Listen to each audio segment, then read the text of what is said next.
Olá, sejam bem-vindos ao EmergenCast, um bate-papo sobre emergências médicas. Eu sou o Dr. Vitor Dalla. Eu sou o Dr. Pietro Lima e a gente vai falar hoje com um grande conhecido nosso. Já viram vários episódios interessantes aqui. O AVC foi um baita Brilhou, episódio. que aula sensacional. E assim, Daniel Escobar, um grande amigo nosso. Daniel, muito obrigado por estar aqui com a gente aqui. Para quem já não conhece Daniel Escobar, ele fez neurologia na Unesp. Ele tem mestrado em neurologia pela USP Ribeirão, cara gabaritadíssimo para falar com a gente hoje sobre um assunto muito maneiro, né, Vitinho? Um assunto espetacular e que muita gente que acompanha a gente aqui tem dificuldade. E assusta um pouquinho, né? Que assusta ele. Quando o paciente chega ali naquele primeiro episódio, que assunto que a gente vai falar? Assusta, hein? Irmão, crise convulsiva no pronto-socorro, estado de mal, é capaz do médico estar no mesmo estado que o paciente se ele não souber conduzir. Exatamente. Não? Dani, obrigado, cara, por estar aqui com a gente. Seja bem-vindo. Pô, que bom que você aceitou nosso convite, que bom que deu certo, né? Exatamente. Eu que agradeço. A agenda do cara tá assim, ó. Lotada, já arrumou um pedacinho ali pra gente conversar com a gente. Tá bem. Eu que agradeço a oportunidade aqui no Ilustre EmergenCast, que é um prazer enorme. Vamos lá, vamos fazer um bate-papo, trocar informações, no que eu puder ajudar, a gente vai contribuindo um com o outro aí. Perfeito. Então vamos lá. Vamos falar então, começar então desde o comecinho. Antes de começar a falar de status de mal epilético, vamos falar então do primeiro episódio de crise convulsiva. Tô lá no meu pronto-socorro, chegou para mim um paciente com quadro de crise convulsiva. Vamos lá, meu nome, Daniel, quais são os tipos de crise convulsiva que a gente vê ali no pronto-socorro? Quais são os mais frequentes? Tem alguma mais diferente ali que a gente vê no dia a dia? Conta isso pra gente, como é que é isso? Basicamente, no pronto-socorro, né, o que a gente vê são os pacientes que tiveram, né, algum tipo de crise que ou começou de forma generalizada ou começou de forma focal e evoluiu para uma crise generalizada. Então, esse é o paciente típico. Estava lá numa boa com a família, de repente convulsionou, foi levado no pronto-socorro. Aí chega já, na maioria das vezes, num quadro pós-ictal. Essa é a primeira pergunta. O que eu tenho que fazer com esse paciente? Acho que, assim, um ponto principal é estabilizar esse paciente, né? Se ele não tiver com alguma dificuldade de respiração, via aérea, a parte cardiovascular. E aí garantir, né? Ter uma conversa com esse paciente para ver qual é a história pregressa desse paciente, né? E garantir desse paciente que ele não saia, né, da sua sala de emergência ou da sua linha de atendimento, se você não estiver disponível, sem a realização de um exame de imagem. Acho que isso é o mais importante. O conceito de que todo paciente com a primeira crise epilética, ele necessita de um exame de neuroimagem é fundamental. Se o paciente já tem epilepsia, né, se ele já tem crises convulsivas prévias, aí tudo bem, você pode não dar a ele a oportunidade de fazer um exame de imagem naquele momento, não é necessário. Mas primeira crise convulsiva, primeira crise epilética do paciente, primeira convulsiva, tem indicação de você fazer um exame de imagem, tem necessidade de você fazer. E nem a crise convulsiva realmente é de uma desordem neurológica, né, Dani? Às vezes eu acho que o paciente, nosso colega lá na ponta, pode pensar sempre a primeira hipótese, graças a Deus né, porque todo mundo sabe disso, que a primeira hipótese é o desordem neurológica. Mas existem alguns outros diagnósticos diferenciais da crise convulsiva em si, que às vezes, por exemplo, até uma hipoglicemia, por exemplo. O que mais pode sugerir assim de que... Quais os diagnósticos diferenciais que eu vou ter ali, né? Que a gente tem que pensar. Eu acho que o seguinte, essa pergunta é muito boa e muito abrangente, que a primeira coisa que a gente tem que pensar no diagnóstico diferencial de uma crise convulsiva é que não seja uma crise convulsiva. O paciente pode estar tendo um distúrbio de movimento, né? O paciente pode estar tendo um transtorno primariamente psiquiátrico, né? O paciente pode estar apresentando algum tipo de distonia, o paciente pode estar apresentando algum tipo de tremor. Mas a partir do momento que você assume que aquilo lá é uma crise convulsiva, você tem que descartar causas que levam, etiologias clínicas, e eu acho que onde a gente está querendo entrar, que é muito importante, que levam o paciente a ter crise convulsiva. E aí a gente vem com estados de hipoglicemia, né? A glicemia abaixo de 40, 50 já desencadeia crises convulsivas. Né? Uma hiperglicemia, cetoacidose diabética, glicemia acima de 400 também leva a crises convulsivas. Obviamente, os distúrbios eletrolíticos, e aí a atenção fundamental, sem sombra de dúvidas, é o sódio. Sódio abaixo de 110, 105, ele está associado à crise convulsiva, é causa, né? O sódio é um dos principais íons reguladores da homeostase, né? É o principal íon intracelular do neurônio, né? Então ele está relacionado à crise convulsiva. O cálcio também é um metabólico que está associado a crises convulsivas. O magnésio também pode desencadear crises convulsivas. Então, você entender, avaliar, fazer uma avaliação completa metabólica, infecciosa do paciente, é um passo importante para você partir, então, para as desordens primariamente neurológicas que levam às crises convulsivas, que não tenha dúvidas que aí a gente passa, então, para saber quais são os distúrbios neurológicos que levam às crises convulsivas. E a gente vem desde as lesões encefálicas prévias, né? paciente que teve, o mais comum é o paciente que teve um AVC no passado. É a história natural da doença. Perfeito. O paciente teve um AVC, depois de 5 anos, ele começa a ter taparético à direita, começa a fazer crise convulsiva, porque aquela lesão lá, aquela área de encefalomalácia, aquela injúria isquêmica, seja isquêmica ou hemorrágica, maior a chance no caso da hemorrágica, ela é epileptogênica, que a gente chama. Aquilo cria uma área, uma cicatriz, né, que a gente explica assim para os pacientes, que leva a paciente a ter crises convulsivas. Outras coisas, uma sequela de um traumatismo craniano, uma sequela de uma encefalopatia hipóxico-isquêmica que esse paciente teve na infância. E aí esses quadros são quadros o quê? Que eram antigos do paciente, né? Que então fizeram uma doença aguda. Mas também a gente tem uma condição que pode ser aguda que está começando agora naquele doente. Quais são as condições agudas que estão começando naquele doente que se manifestam inicialmente com crise convulsiva? As meningites, as meningoencefalites, a encefalomielites. Então, resumindo o que a gente falou aqui agora, quando você pega um paciente com crise convulsiva, é crise convulsiva mesmo? É algum outro distúrbio do movimento? Beleza, é crise convulsiva. Tem alguma causa clínica para o que está acontecendo? Hipoglicemia, hiponatremia, hipocalcemia? Beleza, não tem.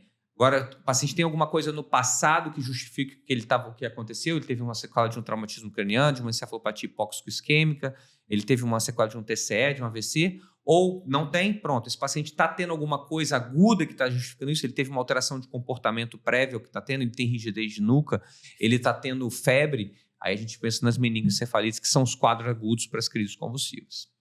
Excelente, você queria diagnóstico diferencial, meu amigo? Tá aí a receita aí na primeira curva. Tudo o que fazer na primeira crise convulsiva. Minha parte acabou. Por isso, não, isso é interessante, porque isso justifica muito, né, a necessidade, né, da gente fazer um exame de imagem no paciente com primeira crise convulsiva. Porque na maioria das vezes, a tomografia, né, o exame de imagem, né, que a tomografia que a gente faz na prática não vai dar nada, não tenha dúvida nenhuma. Mas é muito comum a gente encontrar lesões, meningiomas, pacientes que abrem com tumores, sangramento intracranianos, alterações que sugerem meningoencefalites, herpes zoster, né? Tudo isso a gente vê, herpes simples, né? Encefalite por herpes, tudo isso a gente vê com um simples exame de imagem, uma história clínica bem colhida que a gente pega do paciente ali naquela hora que a gente está observando aquela crise convulsiva. Maravilha. Ó, vou tocar num assunto aqui interessante que o povo leigo costuma perguntar muito pra gente essa questão. Vamos supor que você está lá no APH, fora do hospital, o paciente começou a convulsionar. E aí, vou meter a mão na língua do cara e segurar para a língua não enrolar? O que eu tenho que fazer? Qual que é a minha... Vamos supor que eu seja leigo ou sou alguém que está sem recurso e estou no APH. Como é que eu atendo essa crise convulsiva no APH? No meio da calçada, presenciei uma crise convulsiva. Vou puxar a linguona dele lá, vou morder meu dedo? Como é que vai ser essa questão aí? Fala para nós. Olha, eu acho que a primeira coisa que a gente tem que ter em mente é o primo nocere, né? Não vamos fazer mal para esse doente, né? E se muitas são as soluções de um problema mais simples, é mais provável. Então, na maioria das vezes, você vai ter uma conduta mais básica possível. Excelente. Você vai virar esse paciente de lado, botar ele em decúbito lateral, garantir que ele tenha uma via aérea pérvia.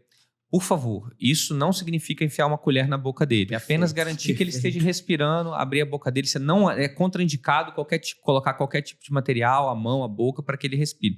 Vira ele de lado. Às vezes, ele entrar um pouco em hipóxia, ficar um pouco cianótico, faz parte do manejo da crise. Não é colocando a mão que você vai resolver esse problema, é ofertando oxigênio para ele, mas isso no ambiente adequado. Então, você vai apenas garantir que ele que o ambiente esteja seguro, né? Falando em APH aí. Se eu falar. Garantir que o ambiente esteja seguro e depois virar o paciente de lado e aguardar que você tenha um pouco mais de suporte clínico adequado para você poder intervir de alguma forma nesse paciente. Pode ser que tem gente que perde o dedo nisso aí, né? Rapaz. Vou puxar ali, toma. Na hora que o paciente trava, né? Faz a fase tônica ali, não tem o que fazer mesmo, não. Seu dedo vai embora, não tem jeito. Não, e não vai ser uma conduta que vai modificar o manejo da via aérea do paciente ali. Perfeito. E chegou então um paciente pra gente ali, convulsionando no pronto-socorro. Eu vou medicar sempre, eu vou esperar algum tempo, vou só ofertar oxigênio e esperar ele parar a crise convulsiva, vou direto para medicação, como é que eu vou manejar isso também? Chegou para mim, ainda não tá no pós-ictal, chegou convulsionando para mim. E aí, já vou direto para medicação, dá para eu ter calma, botar só um oxigênio e esperar um pouquinho, como é que a gente vai manejar isso daí? Eu acho que a gente tem que ter, quando a gente está falando de tratamento moderno de crises epiléticas no ambiente de emergência, a gente hoje em dia mudou um pouco a abordagem ao tratamento. A gente é muito mais agressivo. Perfeito. E o fato da gente ser mais agressivo progressivamente no tratamento, ele passou também por um diagnóstico mais amplo do que é estado de mal epilético e um tratamento mais amplo desses casos. Então, assim, de uma forma geral, você não vai esperar nada acontecer para você tratar esse paciente. Você vai tratar esse paciente de uma forma precoce, né? Pegou, garantiu o paciente via aérea, viu que a pressão está boa, ofertou oxigênio para esse paciente. A primeira droga endovenosa tem que ser infundida o quanto antes, para que esse paciente pare de convulsionar o quanto antes. Isso até é uma mudança de paradigma. Eu lembro na minha faculdade, quando eu fui estudar neuro pela primeira vez, eu lembro que tinha mais essa questão de, não, espera um pouquinho mais, pode ser uma conduta um pouquinho mais conservadora ali, agora então a gente tem essa... Quanto mais precoce você utilizar a primeira medicação, melhor é para o paciente. Perfeito. E vale ressaltar que quando a gente passa o tratamento de status epiléticos ou status epilético refratário, a gente passa por evidências de baixa qualidade. Tudo opinião de especialista. Sim. Porém, na utilização da primeira droga, né, que é o benzodiazepínico, né, do paciente, aí não, a gente tem nível 1A de evidência. Excelente. Então, o benzodiazepínico tem que ser utilizado de forma precoce no tratamento de paciente com crise convulsiva. Daniel, acho que, tanto na minha formação como eu sempre o diazepam é a medicação de escolha. Uhum. Eu acho que muita gente pode ter dúvida, Vitinho, em relação assim, à forma de administração, venoso, IM, tem alguma mudança, tem alguma diferença? Eu acho que assim, a gente passa por duas realidades, né? A realidade que a gente estuda no livro é a realidade de pronto-socorro. Realidade de estudo do livro, os livros são adaptados dos Estados Unidos, né? Eles utilizam muito lorazepam endovenoso. Você vai estudar, você está lá escrito lorazepam. Eu nunca vi lorazepam endovenoso. Sim. Nas séries médicas, inclusive, é sempre lorazepam, não sei o que, direto. Lorazepam. Então, é uma medicação que não é comum no Brasil. Mas aí, a gente tem as opções do midazolam e do diazepam. Então, a gente tem que pesar aí o que a gente tem para esse paciente. A gente tem um paciente na nossa mão com a via aérea, com a via endovenosa garantida, tá? Então, aí, nesse contexto, o diazepam passa a ser a medicação de escolha. Por quê? Porque o midazolam, ele tem uma meia-vida muito curta. E como ele tem a meia-vida muito curta, a chance do paciente voltar a ter uma crise convulsiva logo depois, ela é grande. Então, a gente tem preferência para o midazolam. Por outro lado, se a gente não tem uma via de acesso venoso garantida, o que é comum, sim, você está com um paciente convulsionando, crise tônica ali, a possibilidade de você pegar um acesso venoso ali, ela é muito difícil, ainda mais, né, se você não tiver uma equipe preparada para isso. Aí a possibilidade de você fazer uma droga intramuscular, o midazolam se adapta melhor, ele consegue ser absorvido mais rápido e tem um mecanismo de ação mais rápido do que o midazolam. Excelente, fechado esse conceito aí.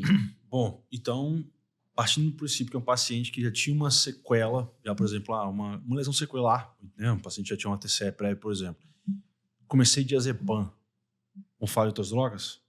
E aí? Não terminou a convulsão, continuou a convulsão. Já quer entrar em status epilético já? Bora. Quer falar do pós-ictal primeiro, não? Pós-ictal? Vamos falar de pós-ictal. Pós-ictal, então né? tá, nosso paciente primeiro... Que a gente comentou primeiro, o paciente chegou na crise convulsiva, chegou convulsionando. Nós já destrinchamos isso. O paciente que chegou pra mim, chegou em pós-ictal, Dani. Chegou em pós-ictal. Quanto tempo eu espero? Vou ter que entubar logo. Como é que vai ficar essa questão aí pra nós? Vou ter que Quem nunca entubou um pós-ictal? Eu já entubei, não, confesso aqui que eu já entubei pós-ictal. Confesso, sou culpado nisso daí. Isso é uma questão que a gente tem que ter bastante parcimônia na hora de avaliar. Existem muitos conceitos complexos envolvidos nisso aí. Eu vou citar, por exemplo, assim, um episódio que aconteceu em um determinado congresso de neurologia e mostraram vários vídeos de pacientes que estavam tendo abalos clônicos ou atividades musculares, né? Ou paradas comportamentais, né? Olhares vagos. E todos esses pacientes, eles estavam registrados. Era um congresso de epilepsia. E todos esses pacientes estavam registrados, o eletroencefalograma, e ao lado do paciente tendo a crise. Ou seja, era o que nós chamamos de padrão ouro para você identificar o que é uma crise convulsiva epilética e o que é uma crise convulsiva não epilética. Eu gosto de explicar bem esses conceitos para os residentes e para todos os internos para que fique bem sedimentado. Né? Porque a pessoa ela pode ter uma crise convulsiva de origem epilética, né? Ou seja, ela pode estar tendo abalos. O que é convulsão? São abalos clônicos do corpo, né? Que podem ou não estar associados à atividade epileptiforme no eletroencefalograma. O paciente pode ter uma coisa ou pode ter outra. Então, o padrão ouro para você identificar se aquela crise convulsiva que o paciente está manifestando é uma crise convulsiva de origem epilética ou uma crise convulsiva de origem não epilética é o vídeo eletroencefalograma. Então, se mostrou isso para uma plateia de eletroencefalografistas e epileptologistas e mandou eles opinarem, né? Falaram assim, isso aí primeiro mostrou só o vídeo, falou, isso aqui é uma crise epilética ou não é uma crise epilética, né? O paciente está tendo uma pseudocrise, né? Perfeito. Ou o que chamamos de crise convulsiva não epilética, na terminologia correta.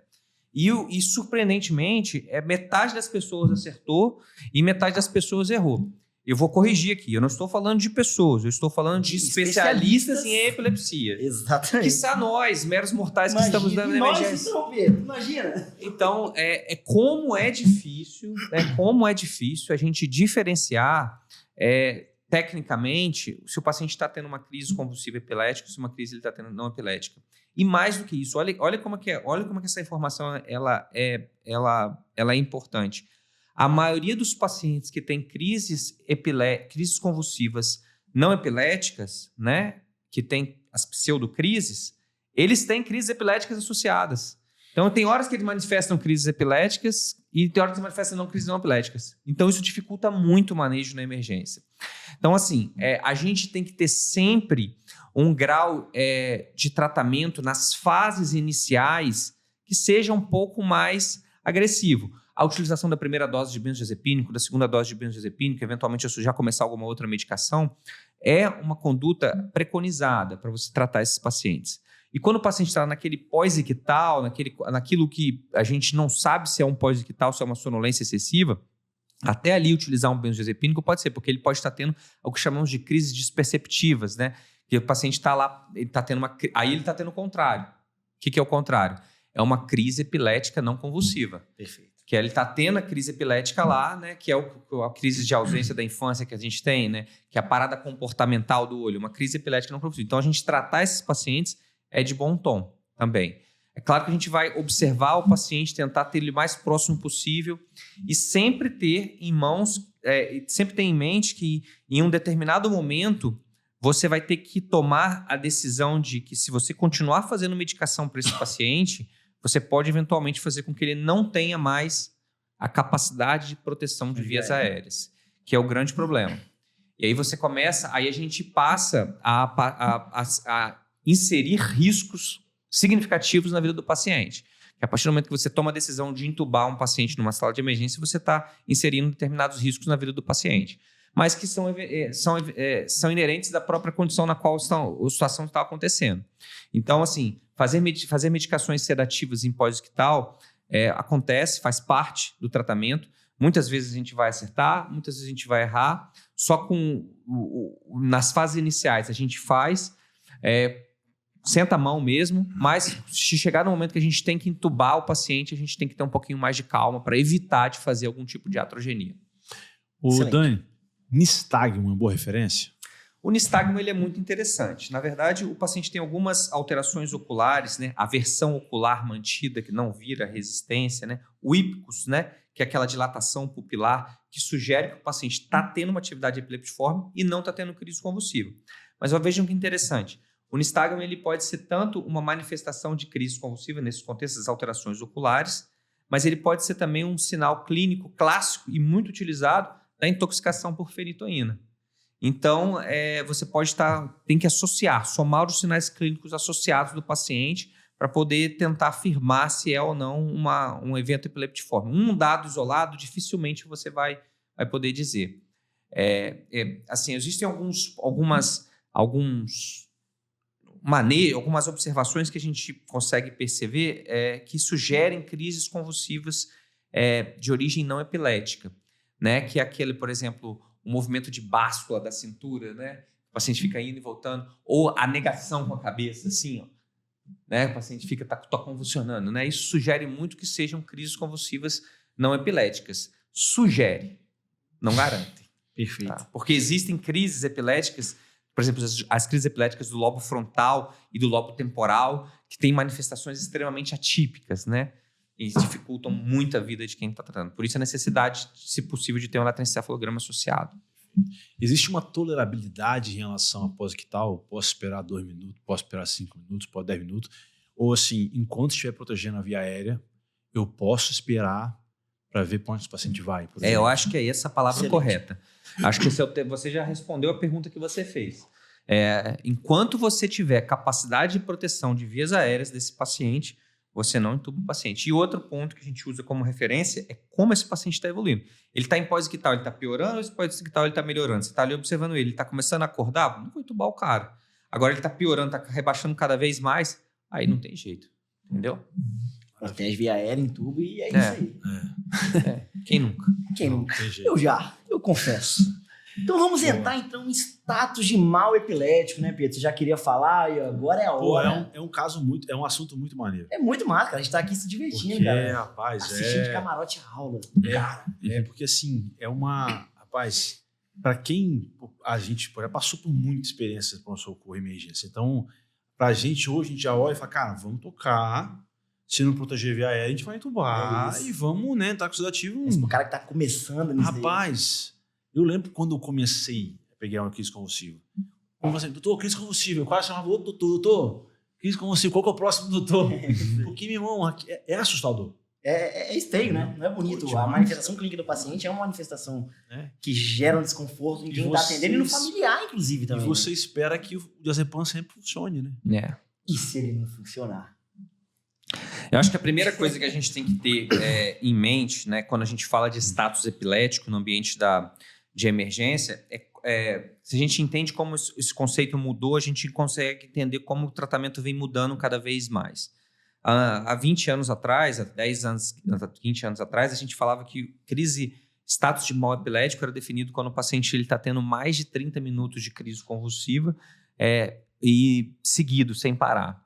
Isso, obviamente, você imagina, né? Fez o diazepam e agora ele está convulsionando. Não, mas é só convulsão. Aqui deu 25 minutos aqui. Vamos esperar aqui que tá tranquilo. O cara tá lá.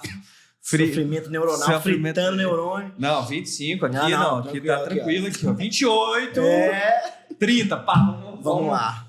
Agora vai. Não, hoje em dia a gente tem um conceito muito mais agressivo, né? Muito mais amplo. O que hoje... Então, assim, isso é muito importante. Assim, todas as pessoas...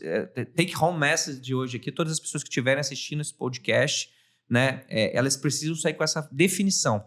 Tanto para a vida, como também para as provas, tá? Como se define estado de mal epilético hoje? O paciente que tem mais de 5 minutos de crises convulsivas ininterruptas, de forma seguida, ele está em estado de mal epilético. 5 minutos. E mais do que isso, tá? O paciente que ele tem uma crise convulsiva, tá? Ele fica em pós-ictal e ele não recupera, antes da outra crise convulsiva, não recuperou entre uma crise convulsiva e outra, tem estado de mal epilético configurado. Então, são as duas formas da gente fazer, né, o diagnóstico de estado de mal epilético no paciente.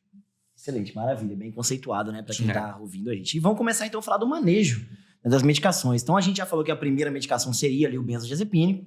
Fizemos o benzodiazepínico. Ele não melhorou. E aí, posso repetir o benzodiazepínico? Tem que esperar alguns minutos para repetir o benzodiazepínico? Não posso? Quantas vezes eu posso ir pro benzodiazepínico? E se o benzodiazepínico não funcionar, para onde eu vou? Eu gosto sempre de, quando estou falando de tratamento de epilepsia, de conversar um pouco com o colega que está assistindo, né, o interno, o residente, e discutir com ele, perguntar para ele como que é que ele trata hipertensão arterial. Assim, aí, como é que você trata o paciente hipertenso? Chegou no seu consultório 16/10, já começou alguma coisa? Assim, de uma forma geral, né, vocês sabem disso melhor que eu, obviamente, o tratamento de hipertensão arterial ele é baseado em doses pequenas a intermediárias de mais de uma classe de medicação, tentando fazer com que você diminua a redução de órgão-alvo, mecanismos de ações diferentes. Você atua em sistemas diferentes, renina, angiotensina, aldosterona, e você consegue, então, otimizar o tratamento do paciente utilizando mais de uma classe. Um diurético, um bloqueador de canal de cálcio, um IECA, né? Isso, é assim que se trata a hipertensão arterial. Na epilepsia é diferente. Na epilepsia, em todos os contextos, é diferente. Tanto no tratamento do estado de mal, como no tratamento das crises epiléticas no ambulatório. A gente sempre vai utilizar uma droga, quando possível, na dose máxima possível. Só vai partir para a segunda droga, quando a gente atingir a dose máxima desse paciente. Por quê? Porque a chance de você não acertar nesse segundo momento, de você errar, ela não ser eficaz, ela é muito grande. Então, você tem que primeiro atingir a dose máxima da primeira medicação para tentar diminuir a chance de você que seu tratamento não falhe na próxima vez. Então, assim, tratou o benzodiazepínico. Se você tem a oportunidade de repetir a dose do benzodiazepínico, beleza, repita. Mas isso não vai atrasar a sua necessidade de fazer uma medicação anticonvulsivante. Perfeito. Tem que ser feita uma medicação. Status de mal configurado é igual a... Parou de convulsionar, não importa. O paciente ficou status de mal configurado, você fez o benzodiazepínico, ele parou, você não vai parar de medicar ele agora. Você vai entrar com a medicação anticonvulsivante naquele momento. E aí aquela mesma história. Aqui nós temos 3 medicações, você vai pegar o livro lá, onde que eu vou ler, vai pegar os guidelines, eu tenho 3 medicações que eu posso utilizar como primeira dose de tratamento de medicação anticonvulsivante. Fenitoína, ácido valproico e levetiracetam, tá? Todas as 3 medicações têm alta eficácia, tá? Ácido valproico, medicação negligenciada, tá? O que é a medicação negligenciada? A medicação que a indústria farmacêutica não vê sentido em utilizar ela, entendeu? Era barata, não tinha uma boa saída, então parou de ser comercializado. Tá? Quando eu era residente lá em Ribeirão Preto contratado, a gente tinha ácido valproico venoso. Depois parou de ter por um tempo. E é uma medicação muito eficaz, muito boa mesmo. Fenitoína é o que a gente usa no dia a dia. Tá? Fenitoína e é uma medicação extremamente eficaz para a utilização. Mas o que a gente tem que fazer? Utilizar a medicação na dose correta. Famoso, você pega lá um camarada de 100 quilos que está convulsionando no pronto-socorro, o cara colocou 3 ampolas de fenitoína. Não dá nem 10 miligramas quilo, dá 7 miligramas quilo. Então, é subdose. Então, se você vai tratar um status de mal epilético no paciente com crise convulsiva, eu confesso a vocês que eu não sei dose de midazolam, eu não sei dose de tiopental, mas saber a dose de fenitoína o cara tem que saber. E não é difícil, é 20 miligramas quilo, entendeu? 20 miligramas quilo. É simples, entendeu? Então, assim, um camarada de 100 quilos, ele vai ter que usar 2 gramas, entendeu? Então, tem que utilizar a dose correta e saber que tem que fazer uma infusão lenta desse paciente. A outra droga que a gente tem para utilizar é o levetiracetam. Levetiracetam é uma medicação de alta eficácia, tá? Também ela serve para tratar quase todos os tipos de crises convulsivas, epiléticas. Tem um espectro de ação até mais amplo do que a fenitoína, tá? Só que ela é o oposto do ácido valproico. Se no ácido valproico a gente estava falando de uma medicação que era negligenciada e a indústria não tinha interesse, a gente fala do levetiracetam que não é uma medicação que compensa para ser comprada pelos hospitais, tanto do sistema público como do sistema privado. O custo ainda é muito alto, mas é uma medicação muito boa. Então sobra a fenitoína para nós, é o que a gente tem mais de uso. Eu realmente só vi fenitoína na minha prática também. Muito pouco. Nunca tinha visto o ácido valproico venoso. Nem já usei ácido valproico venoso. Perfeito. Diacetam não tem. Deve ter via oral e alguns hospitais particulares aqui. Não, todos os hospitais particulares têm levetiracetam, os públicos também. Oral tem, líquido, né? Até dá para fazer, né? A gente dá um jeito tupiniquim, faz uns ataques via sonda nasoenteral líquido que absorve rápido junto com a fenitoína, dá para fazer, mas não tem venoso disponível ainda em nenhum hospital, eu nunca vi.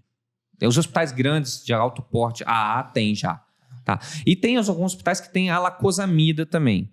A lacosamida é uma medicação que dá, eu já usei, isso a gente tinha até no hospital que eu trabalhava há pouco tempo, a gente utilizava de uma forma até mais ampla, depois a gente teve que fazer um protocolo, porque o diretor do hospital veio conversar com a gente, porque o preço estava muito alto, não sei o quê. Mas não é uma medicação que tem evidência para a gente utilizá-la como uma primeira medicação de escolha no tratamento de crises epiléticas refratárias. A não ser que o paciente tenha alguma contraindicação absoluta, né? A fenitoína, uma história de alergia, né? Ou está apresentando uma hipotensão ali na sua frente, né? E aí a gente pode tentar utilizar uma outra medicação, a lacosamida venosa, acaba sendo uma opção a mais. Lembrando que ela tem um mecanismo de ação similar à fenitoína, só que com um perfil de efeito colateral muito melhor. Então, é uma opção que a gente tem no nosso arsenal ali. É uma coisa que eu acabo vendo muito com a fenitoína. Eu trabalho no setor de queimados, né? Então eu pego muito paciente com lesões de pele difusa. Eu vejo muito, assim, necrólise epidérmica tóxica e de Steven Jones com fenitoína. Eu acho que é porque meu viés ali é porque vem pra mim, né? Então isso é uma coisa que a gente tem que se preocupar também, a fenitoína. Você tem muita ideia disso? Com certeza. Na verdade, quando a gente está tratando epilepsia, um conceito muito importante também que todas as pessoas têm que ter, primeiro dessa possibilidade de reação alérgica à fenitoína, Mas existe uma droga no que ela causa muito Steve Johnson, muitas reações epidérmicas, que é a lamotrigina. A lamotrigina, ela não está disponível para a gente sair utilizando assim no pronto-socorro, e poucos hospitais têm, mas ela está muito associada às reações alérgicas e Steve Johnson. E ela tem e talvez por isso ela não seja uma medicação que seja utilizada na emergência, que essa a gente consegue reduzir significativamente a chance disso acontecer quando a gente faz uma titulação gradual. Começa com 25 por semana, depois 50 por semana, até a gente atingir a dose alta. Claro que isso não vai servir para tratar um paciente com estado de mal. Perfeito. Aí a fenitoína não tem jeito, a gente fez reação alérgica e não tem o que fazer. Aí o que a gente pode fazer é trocar, né, por uma outra medicação disponível que a gente tem ali. Maravilha, então vamos complicar mais? Fizemos o benzodiazepínico, fizemos a fenitoína e o cabra continua convulsionando. E aí, para onde eu vou? Pronto. Aí a gente tem que primeiro definir o que está acontecendo, né? Quando é que a gente vai, então, falar que esse paciente ele está diante de um status epilético refratário, que é o próximo passo da nossas definições diagnósticas, né, da nossa nomenclatura. Quando o paciente está convulsionando e nós já fizemos 2 classes de medicações nele em doses otimizadas, repare como a questão da utilização da dose correta, ela está inserida até na nomenclatura. Na nomenclatura e no conceito. Né? E o conceito é justamente isso. Eu não estou falando por acaso, não. É quando você faz 2 medicações em doses otimizadas. E aí eu estou incluindo o benzodiazepínico. Então, fiz o benzodiazepínico, fiz o midazolam, fiz o clonazepam, não, o diazepam, o midazolam, e associei aí uma fenitoína e o paciente, na dose otimizada, esse paciente está em status epilético refratário.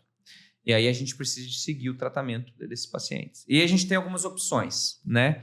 A gente passa a ter opções para o manejo desse paciente. A gente pode repetir uma medicação de primeira linha de tratamento de crise epilética, incluindo fenobarbital nesse contexto, que é o que a gente faz na maioria das vezes. Faz uma dose agora de fenobarbital ou faz uma dose adicional de fenitoína nesse paciente, ou pode partir para sedar esse paciente, para deixar esse paciente sedado. Também você pode...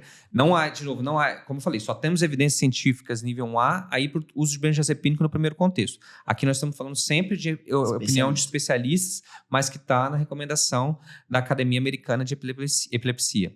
Então, a gente faz nesse paciente status epilético refratário, o que a gente faz? A gente pode repetir uma dose de segunda linha ou partir para uma dose sedativa. O que é uma dose sedativa? O que é uma medicação sedativa?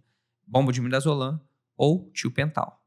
Entendeu? É isso. Ou propofol. Propofol, midazolam, tiopental. Você pode fazer nesse contexto ou repetir uma dose da medicação. Eu, na minha prática clínica, né, eu sempre tento fazer uma dose de uma outra medicação. Tá? Um fenobarbital antes de partir. Por quê? Porque se você tomar a decisão que você vai ligar uma bomba de midazolam, você vai ter que tubar. Não tem jeito, vai ter que tubar. E se você faz um fenobarbital, você dá a oportunidade desse paciente de tentar. E o fenobarbital é uma droga extremamente eficaz para o tratamento de crises epiléticas. Então, vale a pena tentar fazer sim.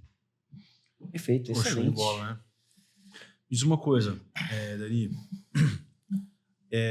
Cara, aconteceu isso comigo. Entramos com um propofol, fizemos diazepam, sem emergência. Moleque, nossa. Entramos com diazepam, nada. Entramos com... fizemos fenitoína, nada. Propofol, cara. 5, 10, 15 melhor de propofol, cara. Pra continuar funcionando. Eu vou até onde? Muito boa, né? Entubado. Beleza. Tô com 20 ml de propofol, passei tipo convulsionando.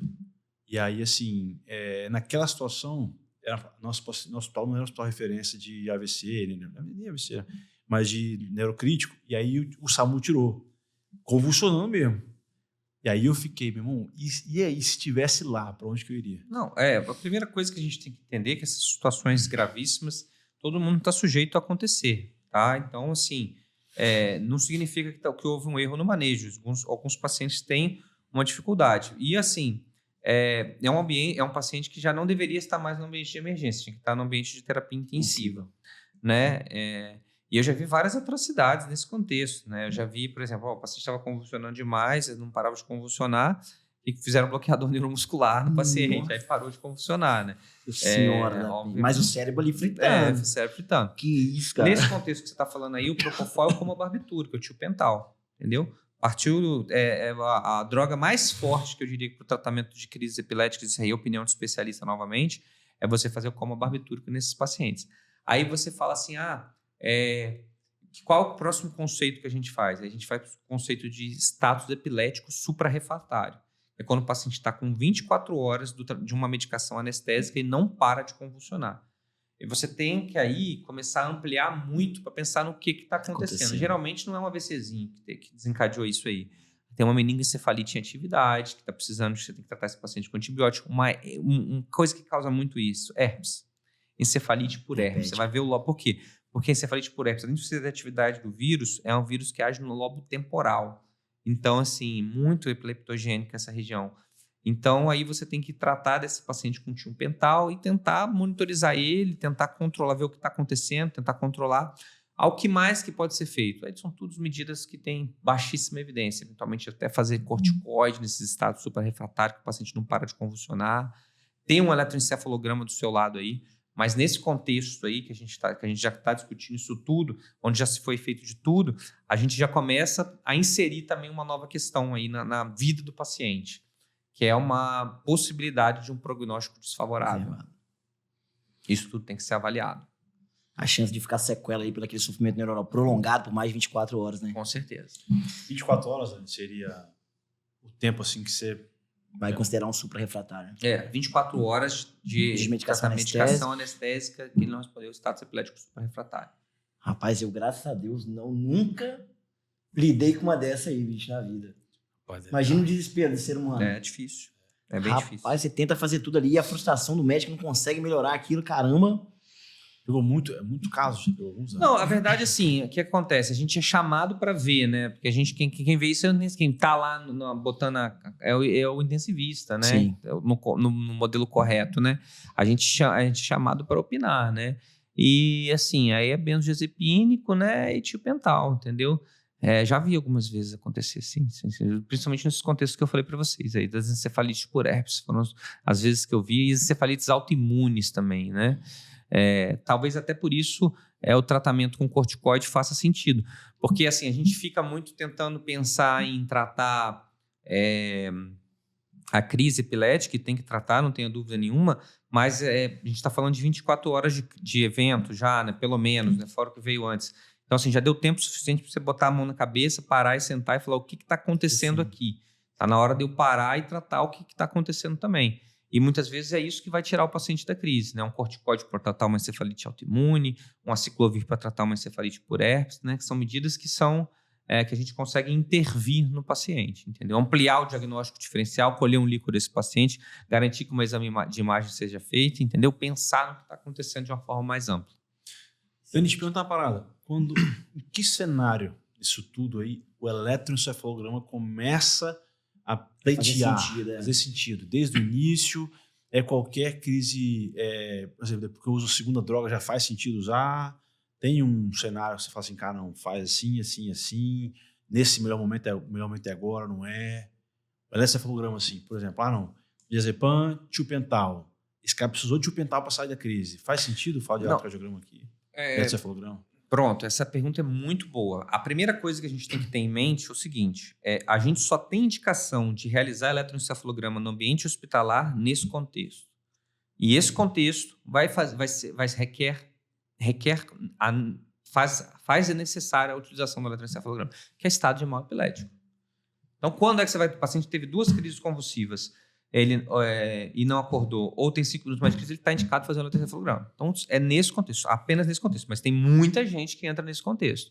Por quê? Porque o eletroencefalograma, dentro do ambiente hospitalar, é uma ferramenta que perde muita qualidade por conta dos artefatos, da necessidade de você não é aquela sala, tem que ter um técnico lá, o paciente não está, tem que monitor batendo, então assim, você perde muita qualidade. Então tem que ser um exame que tem que ser feito com a indicação correta. E aí, a gente vai utilizar o eletroencefalograma para guiar nossas terapias naquele momento, né? Então, se você tiver a oportunidade no seu no seu leito de terapia intensiva, de fazer um vídeo eletroencefalograma ou de fazer um eletroencefalograma prolongado, é o ideal. Olha o dado que eu vou passar para vocês aqui. Numa UTI geral, a prevalência de crises epiléticas não convulsivas, aquele paciente que está lá convulsionando e não está tendo crise epilética e não está convulsionando, ela estima-se que seja de 10% a 15%. Se a gente vai para uma UTI neurológica, é de 30% a 50%. Então, assim, olha o tanto que um eletroencefalograma ele modifica na história da evolução desses pacientes. Bom. Mas é aquela história, o eletroencefalograma é uma ferramenta muito útil, quando bem indicado, no local correto e em mãos hábeis. Tem que ser bem feito, bem analisado e bem interpretado, para você poder conduzir o paciente de forma correta. Então, quanto que tem que ter eletroencefalograma no paciente internado? Apenas quando tem estado de mal configurado. E, necessariamente, quando tem estado de mal configurado. Que bate-papo, hein, meu amigo? Foi? O cara é brabo, espetacular. Que honra essa aula. Complicado para você agora, Dani. Vai complicar? Vai complicar? Eu tô com um paciente. Não, só veio bucho aqui agora. Vamos lá. Tô com o paciente. Não teve diazepam em casa até agora. Exatamente. Bomba de midazolam, bomba de propofol, bomba de tiopental. Tá com barbitúrico. Eu faço eletroencefalograma. Pronto. Saiu da crise. E agora? Desligo tudo de uma vez? Não, aí você... geralmente esses pacientes existem padrões eletroencefalográficos de sedação. Existem características no eletroencefalograma que sugerem o quão deprimido está aquela atividade cerebral. E aí você vai... O ideal é, guiado pelo eletroencefalograma, nesse contexto, você ir retirando uma droga por droga lentamente. Por quê? Porque você pode tirar... Porque, assim... Certamente, sem dúvida nenhuma, esse paciente, se ele voltar a ter crise em algum momento, as crises vão ser vistas primeiro no eletroencefalograma. Então, você vai guiado pelo eletroencefalograma, tirando droga por droga. Entendeu? De uma forma geral, quando a gente utiliza, a gente sabe que essa não é a nossa realidade, de ter um vídeo eletroencefalograma contínuo nos pacientes, né, no ambiente SUS, e também não em todos os hospitais privados. Mas, de uma forma geral... sem ir tão profundo como você fez, mas, por exemplo, poxa, liguei uma bomba de midazolam nesse paciente aqui. Quando é que eu vou desligar essa bomba? Como é que eu vou fazer? Não, então você faz o seguinte, você liga essa bomba de midazolam, espera o paciente estabilizar e dá 24 a 48 horas e começa a retirar o benzodiazepínico. Lembrando que a retirada do benzodiazepínico você vai fazer gradual e ela vai acontecer de forma mais gradual que você faz. Por quê? Porque o benzodiazepínico é uma medicação lipofílica que vai se acumular na gordura e depois vai se distribuir no sistema nervoso central. Por mais que você já tenha tirado a infusão dela. Por isso que o paciente demora a despertar. E cara, né, bicho? Tem jeito. Caraca, bicho, bate-papo doideira, hein? Sensacional. Nossa, tirou um monte de dúvida nossa aqui, a gente. Eu acho que, tirou pra todas. Caramba, assim, tenho certeza que, cara, quem ouvir esse bate-papo vai ter bastante alívio com o paciente, tá? Com certeza, vai entender tudo que se trata, vai saber pra onde ele vai, em que caminho, em que momento ele vai, né? O mais importante, o Daniel falou, cara, não vai lembrar a dose de midazolam, não é pra saber dose de midazolam de tem cabeça. celular hoje em dia, aplicativo, você olha tudo, a dose é fácil. Assim, isso não vai mudar a sua vida. Não é. Mas esse bate-papo vai mudar muita coisa. Que isso, sensacional. Vamos deixar um agradecimento espetacular pra máquina, Dani, Daniel. Cara, seu momento aí, fala suas redes. Eu agradecer seus projetos. Meus projetos. Fica à vontade, o espaço é seu. Olha, eu só tenho a agradecer a vocês. É sempre um prazer estar aqui trocando informações com vocês. Né? Aproveitar para divulgar minhas redes sociais, aí onde eu posto bastante conteúdo de neurologia de forma geral. DanielEscobar.neuro, com ênfase em enxaqueca, já divulgando aí o Dominando a Enxaqueca, um método que vai te ajudar a reduzir a intensidade e frequência das suas crises de enxaqueca, com a menor quantidade de medicação possível e te livrar da vida dos analgésicos. Obrigado a todos vocês aí, foi um prazer enorme estar aqui.